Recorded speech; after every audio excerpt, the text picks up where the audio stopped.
ನಮಸ್ಕಾರ. ನನ್ನ ಹೆಸರು ರಾಮಚಂದ್ರ ಅಂತ ಅಂದ್ಬಿಟ್ಟು ನಿನ್ನೆ ದಿನ ಭಾನುವಾರ ನಾನು ಹಾಸನಿಂದ ಬೆಂಗಳೂರು ಬರಬೇಕಾಗಿತ್ತು ನನ್ನ ಮಗನ ಕರ್ಕೊಂಡು. ಸೊ ಬರಬೇಕಾದಾಗ ನಾನು non stop bus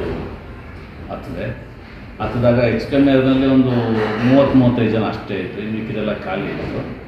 so non stop ಮಧ್ಯದಲ್ಲಿ ಎಲ್ಲೂ ನಿಲ್ಸಂಗಿರೋದು. ಸೊ ನನ್ನ ಮಗನಿಗೆ ಈಗ 3.5 ವರ್ಷ ಇದೆ. ಕಂಡಕ್ಟರ್ನ ಕೇಳಿದೆ, ಸರ್ 3 ವರ್ಷ ಇದೆ, ಯಾರನ್ನ ಜನ ಬರ್ತಾರಾಗಿಲ್ಲ ಒಂದು ಹಾಫ್ ಟಿಕೆಟ್ ಕೊಡಿ ಅಂತಂದರೆ, ನನ್ನ ಮಗನಿಗೆ 3 ವರ್ಷದ ಮಗನಿಗೆ 154 ರೂಪಾಯಿ ಟಿಕೆಟ್ ಚಾರ್ಜ್ ಮಾಡಿ ತೊಗೊಂಡಿದ್ದಾರೆ. ಕೊಟ್ಟಿದ್ದೀನಿ ನಾನು. ಅಟ್ಲೀಸ್ಟ್ ಒಂದು ಸೌಜನ್ಯಕಾರ ಇಲ್ಲ ಸರ್ ಮಗು ತೊಗೊಳ್ಳೋದಿಲ್ಲ ಅಂತ ಒಂದು ಹೇಳೋವಂಥ ಒಂದು ಸೌಜನ್ಯವೂ ಇಲ್ಲ ಕಂಡಕ್ಟರ್ಗೆ. ಏನಕ್ಕಿಲ್ಲ ಅಂತಂದರೆ ಇಲ್ಲಿ ಸರ್ಕಾರನೂ ಹಂಗೆ ನಡೀತಿದೆ, ಅಲ್ಲಿ KSRTC ಹಂಗೆ ಇದ್ದಾರೆ. ಒಂಚೂರು ಅಟ್ಲೀಸ್ಟ್ ರಾಮಲಿಂಗಂ ರೆಡ್ಡಿ ಅವ್ರಿಗಾದ್ರೂ ಒಂಚೂರು ಈ ವಿಷಯ ಹೋಗಲಿ ಅಂತ. ಯಾಕಂದರೆ ಎಷ್ಟು ಗಬ್ಬಿದ್ದಾಗಿದೆ KSRTCನಲ್ಲಿ ಅನ್ನೋದನ್ನು ಒಂದು ಮನವರಿಕೆ ಆಗಲಿ ಅನ್ನೋದನ್ನೇ. ನಾನು 354 ರೂಪಾಯಿ ಕೊಟ್ಟಿದ್ದು ದೊಡ್ಡ ವಿಷಯ ಅಲ್ಲ. ಈ ಥರ ಎಷ್ಟು ಜನಕ್ಕೆ ಮೋಸ ಮಾಡ್ತಾರೆ. ಒಂದು ಸೌಜನ್ಯ ಬೇಡವಾ ಕಂಡಕ್ಟರ್ಗೆ, ಡ್ರೈವರ್ಗೆ?